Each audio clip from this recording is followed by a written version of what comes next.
Graça e paz, igreja, louvado seja o nome do nosso Deus. E mais uma vez Ele nos permite nos reunirmos diante da sua palavra por mais uma quarta-feira doutrinária. E que seja a bênção na vida da sua igreja, na minha vida, na sua vida também. Que você possa encontrar esse momento como algo muito especial diante da presença do nosso Deus, onde Ele mesmo fala com a sua igreja, fala com o seu povo. Vamos iniciar orando a Ele e entregando este momento em suas mãos. Oremos. Senhor Deus, nós bendizemos o Teu santo nome, Senhor, e Te agradecemos, Pai, por este momento, Deus, em que nos colocamos, Pai, na Tua presença e diante da Tua palavra, Senhor. Ó Deus, sabemos que a Tua palavra é o nosso alimento, Deus. É o que nos fortalece, é o que nutre, Deus, as nossas almas. É o que nos sustenta dia após dia, Senhor. Ó Pai querido, em nome de Jesus, que em nenhum momento nós nos afastemos dela, Deus. Que em todo o tempo o nosso coração, Deus, a nossa mente esteja voltado, Senhor, para aprender cada vez mais e mais do Senhor. Nós te agradecemos de todo o nosso coração e te pedimos que o Teu Santo Espírito venha nos alcançar, Deus, neste momento. Nos revelando, Deus, os Teus mistérios, as Tuas verdades, Deus, para as nossas vidas. É assim que eu te oro e te agradeço em nome de Jesus. Amém. Amém, queridos. E dando continuidade aqui à carta de Paulo aos Filipenses, e nesta ocasião Paulo, ele estava em prisão, né? Estava ali encarcerado. E unicamente por quê? Por perturbar a paz, ou seja, por pregar o evangelho de salvação. Os homens não entendiam, os homens não aceitavam. E por isso Paulo estava preso por proclamar esse evangelho. E dando continuidade a esta carta que Paulo endereçou aos Filipenses, o tema abordado na quarta-feira anterior pelo nosso irmão Eric e que tratava da unidade cristã diante das lutas, agora é complementado por uma exortação. Exortação essa ao amor fraternal e à humildade entre os irmãos, como fruto da unidade que deve existir em sua igreja. Então, hoje nós estudaremos o capítulo 2, dos versículos 1 até o versículo 4. E nesta parte desta carta que Paulo ele endereça ali aos Filipenses, ele demonstra uma preocupação sim em relação aos ataques externos, mas também ele se preocupa com alguns problemas que poderiam surgir dentro da própria igreja e até mesmo entre os irmãos. Paulo, ele continua sua carta aos Filipenses de modo que estes sejam de fato fortalecidos diante das lutas que sobrevêm à igreja, mas também daquelas que podem surgir da igreja, dentro delas. Não só isso, mas Paulo também ele direciona a forma que eles deveriam viver entre si nesta comunidade, em meio à família cristã ao qual eles faziam parte. E vamos iniciar lendo este bloco. Se há, pois, alguma exortação em Cristo, alguma consolação de amor, alguma comunhão do Espírito, se há entranhados afetos e misericórdias, completai a minha alegria, de modo que penseis a mesma coisa, tenhais o mesmo amor, sejais unidos de alma, tendo o mesmo sentimento. Nada façais por partidarismo ou vanglória, mas por humildade, considerando cada um os outros superiores a si mesmo. Não tenha cada um em vista o que é propriamente seu, senão também cada qual o que é dos outros. Então, queridos, iniciando aqui especificamente no versículo 1, e eu vou ler de forma direta apenas ele agora. Se há, pois, alguma exortação em Cristo, alguma consolação de amor, alguma comunhão do Espírito, se há entranhados afetos e misericórdias. Paulo aqui ele exorta esses irmãos chamando a sua atenção para conselhos específicos, mas, claro, utilizando esses conselhos, esses direcionamentos de maneira a encorajá-los, a fortalecê-los, fazendo com que eles se firmem cada vez mais e mais no Evangelho de Cristo. Mas ele faz isso de que forma? Confrontando aqueles que foram alcançados por Jesus. Utilizando aqui, nesse primeiro versículo, o termo se, Paulo, ele expressa fatos concretos presentes no caráter de Cristo, porém que apontam para uma condição necessária na vida daqueles que um dia o receberam, na vida daqueles que hoje fazem parte da sua igreja, fazem parte da sua família. Ou seja, se por seu amor, se pelo amor de Cristo somos consolados, se por seu Espírito somos habitados e com ele nós temos comunhão, se por seu afeto e misericórdias somos alcançados, ou seja, uma hipótese aqui é levantada. Mas o que Paulo quis exatamente dizer com isso? Se temos a certeza, estamos certos de que em Cristo nós encontramos essas características, afinal de contas, fazem parte da essência do nosso Senhor e Salvador, isso fundamenta uma condição na qual nós devemos praticar em nossas vidas e entre os nossos irmãos. Ou seja, naturalmente, isso nos levará a uma vida em unidade, uma vida que realmente aponta para uma vida que nós temos e seguimos por um único objetivo, por um único propósito. Não apenas com Cristo, mas principalmente com os nossos irmãos, com o corpo no qual nós fazemos parte com a sua igreja. E neste momento aqui, Paulo, ele aponta para quem Cristo é e um pouco mais além, o que por meio de Cristo nos é oferecido enquanto igreja. Então, se de fato existe em Cristo consolação, amor, a presença do Espírito em comunhão, se de fato existem entranhados em nós afetos e misericórdias, algo deverá ser seguido mais à frente.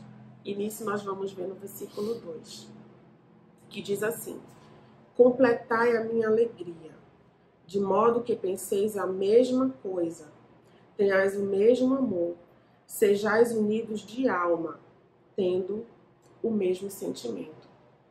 Paulo aqui está direcionando os irmãos para viverem assim.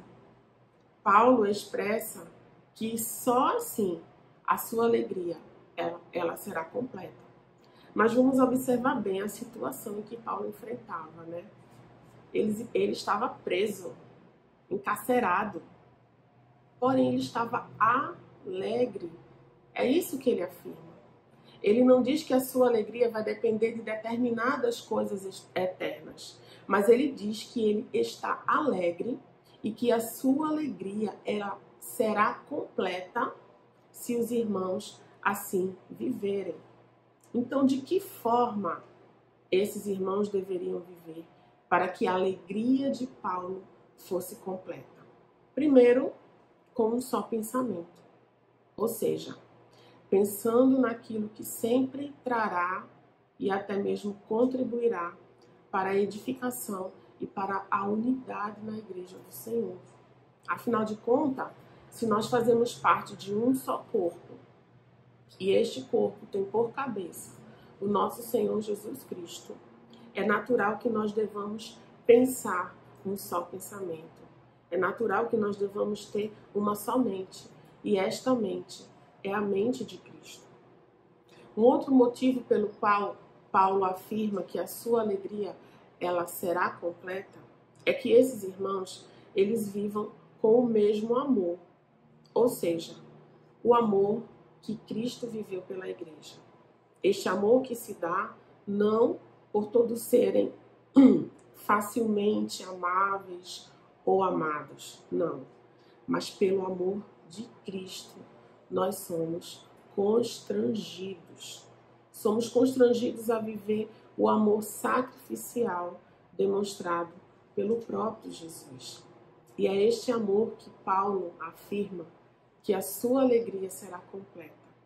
Esse amor que, exatamente por conta das diferenças que existem, envolve sim entrega, envolve sim renúncia, assim como foi que o nosso Cristo derramou ali o seu amor por cada um de nós.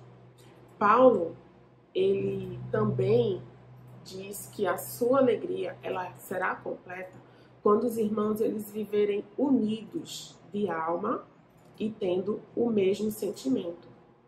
Isso porque se nós temos o mesmo Espírito habitando em nós, os nossos anseios, os nossos desejos, os nossos planos, os nossos objetivos, eles devem ser em todo o tempo guiados por este mesmo Espírito.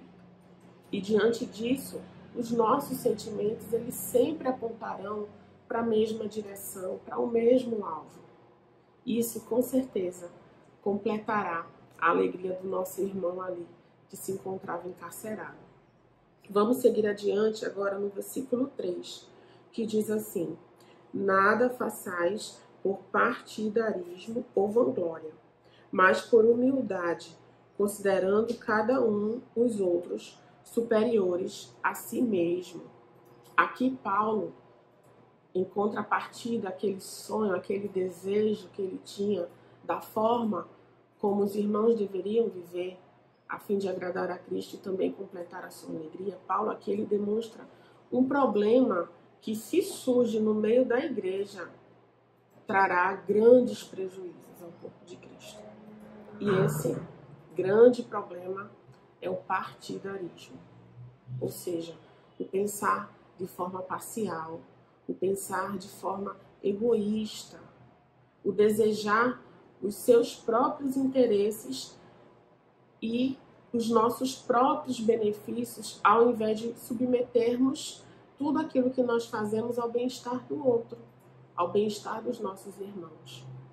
Neste caso aqui, Paulo, ele indica que para solucionarmos este problema de partidarismo, de divisão dentro da igreja, o que trará um enorme prejuízo no corpo do Senhor, ele diz a posição correta que nós devemos tomar. Que posição é essa? Posição inferior. Inferior ao outro. O que seria o conceito mais genuíno da palavra humildade. Esse é o direcionamento do apóstolo.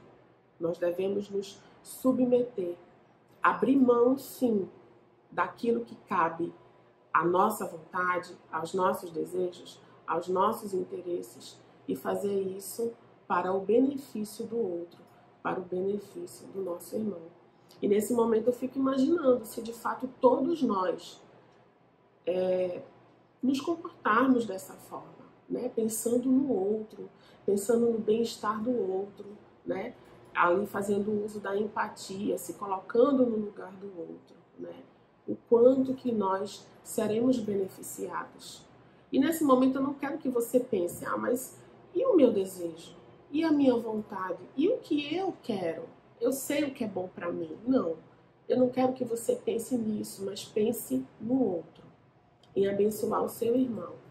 E certamente, quando o outro age também dessa forma, quem vai ser abençoado? Se não você, se não eu.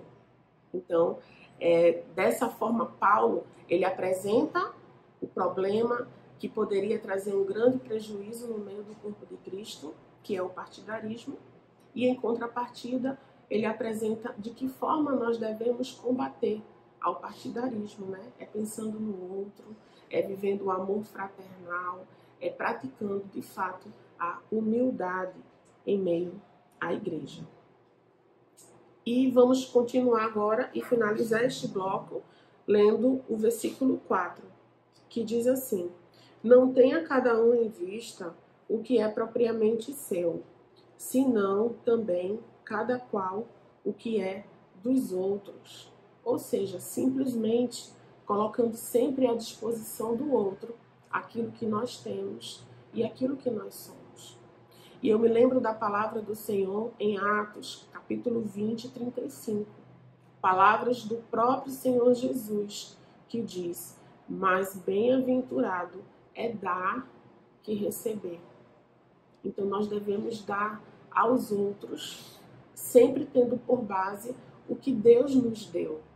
E o que foi que Deus nos deu? Deus nos deu o seu melhor, o seu único filho para morrer em nosso lugar. Da mesma forma, nós devemos dar o nosso melhor a Deus, o nosso melhor aos nossos irmãos. É dessa forma que devemos proceder e assim, de fato, vivermos o amor fraternal e vivermos a humildade que tanto agrada ao Senhor em meio à sua igreja. Seguimos agora para as aplicações, para as lições que podemos extrair da palavra do Senhor. A primeira delas, queridos, se nós recebemos algo de bom a partir do momento que nos arrependemos e aceitamos a Cristo como nosso Senhor e Salvador, vivam em conformidade com o que receberam. Esse é o direcionamento da palavra de Deus. Se recebemos amor, se recebemos consolo, se recebemos comunhão no Espírito, se recebemos afetos, compaixão, misericórdia, se recebemos isso do próprio Deus, é assim que nós devemos proceder, vivendo em conformidade com aquilo que nós recebemos dele. A segunda lição que aprendemos neste estudo é que casa dividida, ela não prevalecerá. O partidarismo, ele divide. O partidarismo, ele destrói o corpo de Cristo. Não é isso que ele deseja para o seu povo. Em Mateus 12, 25, palavras de Jesus. Ele disse assim, Jesus, porém, conhecendo-lhes os pensamentos, disse: todo reino dividido contra si mesmo ficará deserto, e toda cidade ou casa dividida contra si mesma não subsistirá. O próprio Jesus também continua no versículo 30, quando ele diz, de forma muito simples, queridos: quem não é por mim, é contra mim. E quem comigo não ajunta, espalha. Olha só o que o nosso Senhor falou.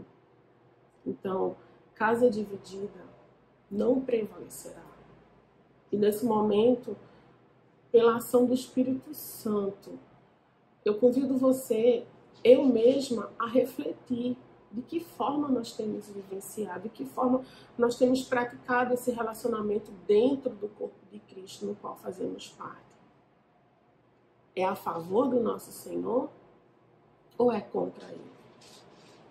É de fato juntando, somando ou espalhando e dividindo? Que possamos refletir nesta advertência que o próprio Senhor traz à sua igreja. Casa dividida, ela não prevalecerá. E em terceiro lugar, a última lição que eu trago à igreja é que as diferenças, elas podem existir. Claro, somos diferentes, mas temos um padrão a seguir. E este padrão é o de Jesus. E que padrão, irmãos? Ele que foi exemplo de amor. Ele que foi exemplo de obediência, de submissão, de humildade. Ele é o padrão a ser seguido. E claro, ele sendo o próprio Deus, né? Você pode até argumentar e dizer, mas ele era o próprio Deus.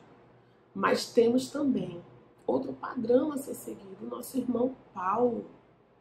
Ele ali, mesmo encarcerado, vivendo em alegria diante do Senhor. E esta alegria sendo completa pela forma em que a igreja do Senhor estaria vivendo ali, em unidade, em amor fraternal, em humildade. Ele também nos deixou um exemplo. E este exemplo, claro, devemos imitar, devemos seguir. E assim, se de fato fazermos, nós iremos fortalecer o corpo, né? Iremos nos unir, iremos de fato viver de forma a engrandecermos o nome do nosso Senhor e cumprirmos o propósito que Ele tem para cada um de nós. Então esta é a palavra de Deus para as nossas vidas, que possamos viver de fato e verdade o amor fraternal e a humildade em nossas relações no corpo de Cristo. E, mais uma vez, deixo para vocês as 3 lições, de forma resumida. Se de fato recebemos algo de bom por servir a Cristo, devemos viver em conformidade com o que nós recebemos. Em segundo lugar, casa dividida não prevalecerá. Em terceiro lugar, as diferenças podem sim existir, mas temos um padrão a seguir, e esse vem do nosso próprio Senhor, Jesus Cristo. Eu queria muito nesse momento que você fechasse seus olhos, que você colocasse o seu coração e a sua mente voltados ao Senhor neste momento, e que você venha a orar junto comigo, não só concordando, mas também abrindo o seu coração e revelando o que Deus de fato já conhece, que se passa no teu interior. Ore comigo nesse momento. Senhor Deus, Pai querido, Tu que és aquele que sonda os nossos corações, Tu conheces, Pai, tudo aquilo que se passa em nosso interior, Pai.